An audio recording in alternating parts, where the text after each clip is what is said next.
ಸಾಕ್ಷಿ ಮಾಡ್ತಾರೆ. ಇನ್ನೇನು ಅಪ್ಪ ಬಂದ್ಬಿಡ್ತಾರೆ, ಅಳ್ಬಾರ್ದು.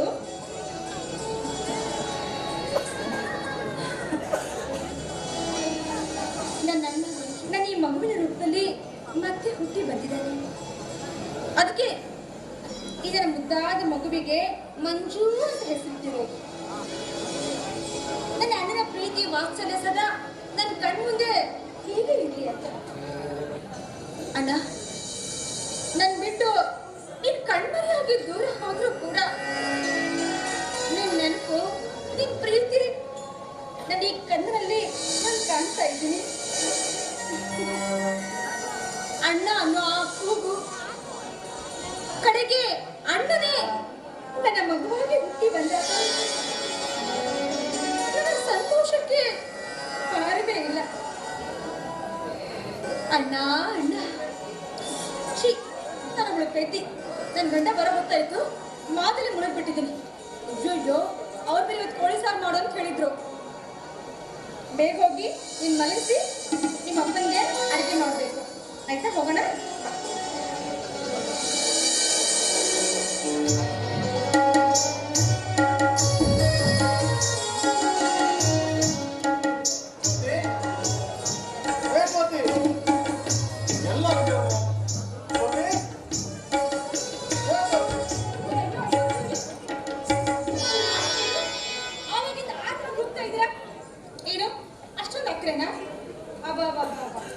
ನಾನ್ ಕಂಡಿಲ್ವಾ ನಿಮ್ಮ ಅಕ್ಕ ಎಂಥದ್ದು ಅಂತ?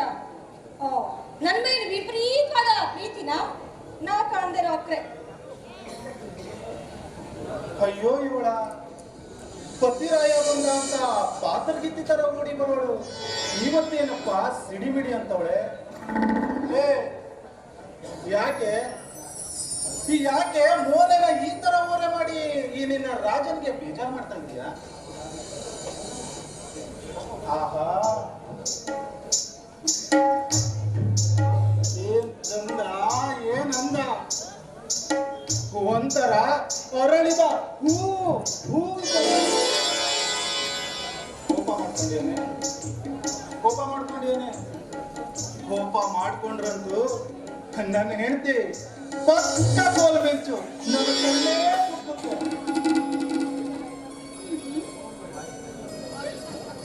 ಜ್ಯೋತಿ.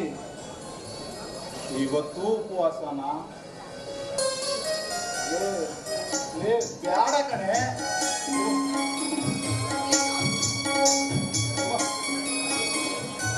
ಮಟ ಮಧ್ಯಾಹ್ನ ಆ ಸುಡೋ ಸೂರ್ಯನಾದ್ರೂ ಬೇಕು. ಸುಟ್ಟೋ ಮತ ನೋಡ್ಬೇಡ್ವೆ.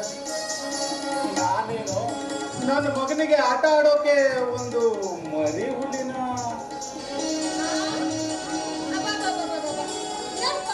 ಪ್ರೀತಿನ ನಿಂದು ಬಿಟ್ರೆ ಹನ್ನೊಂದು ಇನ್ನೊಂದು ಅಂತೀಯ ಅಲ್ವಾ? ಅಷ್ಟೇ ಅಪ್ರೇನೂ ನಾನು ನಿನ್ನೆ ನೋಡ್ಲಿಲ್ವಾ? ರಾತ್ರಿ 2 ಗಂಟೆಗೆ ಬಂದಿರೋದು ಅಲ್ಲ? ಮನೆಗಿದೆ, ಮುದ್ದಾದ ಹೆಂಡತಿ ಮನೆಗಿದ್ದಾಳೆ. ಬೇಗ ಮನೆಗೆ ಹೋಗ್ಬೇಕು ನನ್ನ ಮರ್ತು ಎಲ್ಲಿ ಹಾಳಾಗ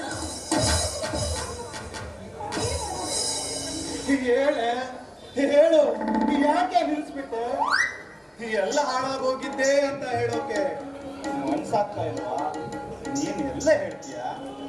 ನನ್ನ ದೇವತೆ ಕಡೆ ನೀನು, ಈ ರಾಜಪ್ಪನ ರಾಣಿ ಕಡೆ ನೀನು, ರಾಣಿ.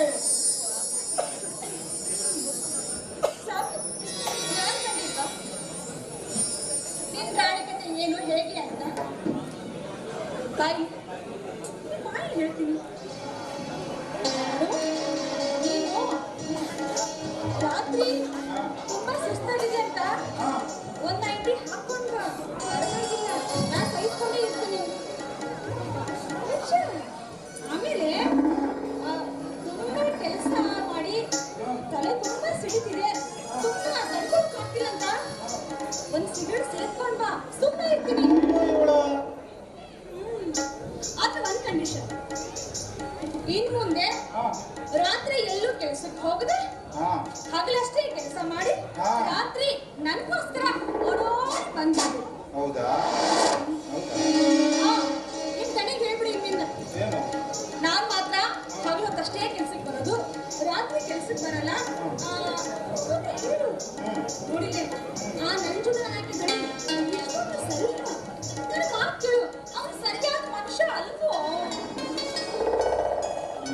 ಗೆಳತಿ, ನೀನ್ ಹೇಳೋದು ಸರಿನೇ. ಅವರನ್ನ ಬಿಟ್ರೆ ಈ ಹಾಳಾದ ಹಳ್ಳಿಲಿ ಈಗ ಯಾರೇ ನಮ್ಗೆ ಹೆಚ್ಚಿಗೆ ಸಂಬಳಕ್ಕೆ ಕೆಲಸ ಕೊಡ್ತಾರೆ ನೋಡು. ಅವರು ಬೇರೆಯವ್ರಿಗೆ ಹೇಗೋ ಅಂತ ನಂಗೆ ಗೊತ್ತಿಲ್ಲ, ನನ್ನನ್ನು ಮಾತ್ರ ತುಂಬಾ ಚೆನ್ನಾಗಿ ನೋಡ್ಕೊಳ್ತಾರೆ. ನಮ್ಮಂತ ಬಡವರು ಅವ್ರ ಹತ್ರ ನಿಯತ್ತಾಗಿದ್ರೆ ಕಷ್ಟ ಅಂತ ಬಂದಾಗ ಸಾಲ ಸಹಾಯನಾದ್ರೂ ಮಾಡ್ಬೋದು ಅಂತ ನಾನು ತುಂಬಾ ವಿಚಾರ ಮಾಡ್ತೀನಿ. ಅಷ್ಟೇ ಅಲ್ಲ ನೋಡು, ನಮ್ಮ ಮಗ ಕಲಿತು ಭವಿಷ್ಯದಲ್ಲಿ ದೊಡ್ಡ ವ್ಯಕ್ತಿ ಆಗ್ಬೇಕು. ಎಲ್ಲ ಆಗ್ಬೇಕಂದ್ರೆ ಯಾರೇ ಇದ್ದಾರೆ ಹೇಳು, ಯಾರಿದ್ದಾರೆ? ಸುಮ್ಮನೆ ಅಲ್ಲ, ದಣಿಗಳು ಅಂದ್ರೆ ಯಾಕಷ್ಟೊಂದು ಹೆದರ್ಕೊಳ್ತೀರಾ ಅಂತ ರೀ. ನಮ್ಮ ಮಗು ನಿಜವಾಗಿ ತುಂಬಾ ಅದೃಷ್ಟವಂತ. ನಾವು ತಲೆಗೆ ಬರೆದು ಬಿಟ್ಟಿದೆ ಅವನು ದೊಡ್ಡ ಮನುಷ್ಯ ಆಗ್ತಾನೆ ಅಂತ. ನಾನು ಕೂಡ ನನ್ನ ಅಕ್ಷರ ಕಲಿತೀನಿ, ಅವರಿಗೆ ಸರಿಯಾಗಿ ತಿದ್ದಿ ತಿಳಿಸಿ ಪಾಠ ಮಾಡೋ ಜವಾಬ್ದಾರಿ ನಂದು. ಆದ್ರೆ ಅವ್ರಿಗೆ ಪಾಠ ಹೇಳ್ಬೇಕು ಮತ್ತು ನಿಮಗೆ ಪಾಠ ಹೇಳ್ಬೇಕಲ್ಲ. ಏನಪ್ಪ ತಿಳಿದ್ರೆ ಇದು ನೋಡಿ, ಇನ್ನು ಮುಂದೆ ನಿಮ್ ದಣಿಗಳೇ ಹೇಳ್ಬಿಡಿ. ಹೇಳು ಹೇಳು ಹೇಳು ಹೇಳು ಇನ್ನು ಮುಂದೆ ನಿಮ್ ದಣಿಗಳೇ ಹೇಳ್ಬಿಡಿ. ನೋಡಿ ದಣಿಗಳೇ, ನನ್ನ ಹೆಂಡತಿ ತುಂಬಾ ಬೈತಾ ಇದ್ದಾಳೆ. ಇನ್ನು ಮುಂದೆ ನಾನು ರಾತ್ರಿ ಕೆಲಸಕ್ಕೆ ಬರೋದಿಲ್ಲ, ಏನಿದ್ರು ಬೆಳಗ್ಗೆ ಕೆಲಸ ಅಷ್ಟೇ. ಇಷ್ಟ ಇದ್ರೆ ಕೆಲಸ ಮಾಡಿಸ್ಕೊಳ್ಳಿ, ಕಷ್ಟ ಆದ್ರೆ ಬಿಟ್ಟು ಹಾಕ್ಬಿಡಿ ಅಂತ ಅವ್ರಿಗೆ ನೀವು ಹೋಗಿ ಹೇಳಲೇಬೇಕು. ಅಕಸ್ಮಾತ್ ಆಗಿ ನಿಮ್ ದಣಿಗಳು ಬೇಡ ಅಂತ ಕೆಲಸ ತರಕ್ ಹಾಕಿದ್ರೆ ಏನು ಪ್ರಾಬ್ಲಮ್ ಇಲ್ಲ. ಯಾಕೆ ಯಾಕೆ ಅಲ್ಲ, ಊರಿಗೆಲ್ಲ ಅವ್ನ ಅಮ್ಮೆ ದಣಿನ ಕೆಲಸ ಸಿಗೋದೇ ಇಲ್ಲ. ಏನ್ ಸಿಗುತ್ತೆ? ಬನ್ನಿ, ಇದೇನಿದು ರಟ್ಟೆ ತಾನೆ? ಗಟ್ಟಿ ಇದೆಯೋ ಇಲ್ವೋ? ತುಂಬಾ ಗಟ್ಟಿ ಅಲ್ವಾ? ಮತ್ತೆ ರಟ್ಟೆ ಗಟ್ಟಿ ಇದ್ರೆ ಹೊಟ್ಟೆ ಗಿಟ್ಟ ಎಲ್ಲಿ ಬೇಕಾದ್ರೂ ಸಂಪಾದಿಸ್ಬೋದು ಅಲ್ವಾ? ಅಲ್ವಾ? ನಿಜ ಹೇಳ್ತೀನಿ. ಇಲ್ಲ, ಇವತ್ತು ನಾನು ಅವರಿಗೆ ಹೇಳೇ ಬಿಡ್ತೀನಿ.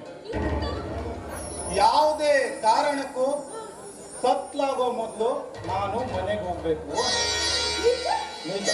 ಮನೆಯಲ್ಲಿ ಪುಟ್ಟ ಮಗುನ ಹಿಡ್ಕೊಂಡು ನನ್ನ ಹೆಂಡತಿ ಒಬ್ಳೇ ಇರ್ತಾಳೆ. ನೀ ಹೇಗೆ ಹೇಳ್ತೀಯ ನೋಡು, ಹಾಗೆ ಹೇಳ್ತೀನಿ.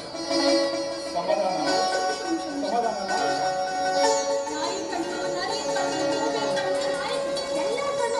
ಅಷ್ಟೇ ಅಲ್ಲ, ಈ ಊರಲ್ಲಿ ಇರೋ ಸ್ಮಾರ್ಟ್ ಆಗಿರೋ ಹುಡುಗಿರ್ ಕಣ್ಣು ಎಲ್ಲ ಹಾಕೊಂಡು ಬಿಡಿ. ಎಷ್ಟು ದೃಷ್ಟಿ ಆಗ್ಬಿಟ್ಟಿದೆ. ಈಗ ಸಮಾಧಾನ.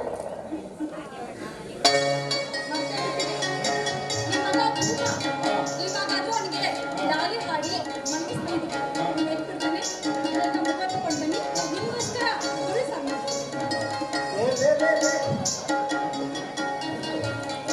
ನೋಡು, ನಿನ್ನೇನು ಉಂಡಿಲ್ಲ, ಈಗ ನೋಡಿದ್ರೆ ಮಗು ಮಲಗಿ ಬಾಳ ಹೊತ್ತಾಯ್ತು ಅಂತ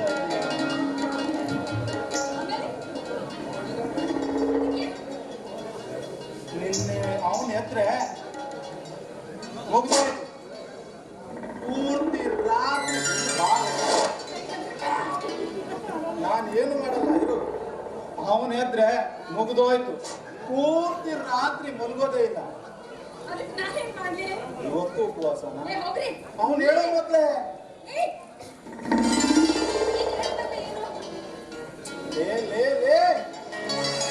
ಮತ್ತೆ ಸಿಟ್ಟು ಮಾಡ್ಕೊಂಡು ಬೇಡವೆ. ಅವೆಲ್ಲ ಬೇಡ, ತುತ್ತು ಆಮೇಲೆ. ಈಗ ಒಂದೇ ಒಂದು ಮುತ್ತು. ಒಂದೇ ಒಂದು ಮುತ್ತು. ಏನ್ ಮಾಡಿ ಅಂತ ಮದುವೆ ಆಗಿದ್ದು ಇಲ್ಲಿ ಒಂದು 1000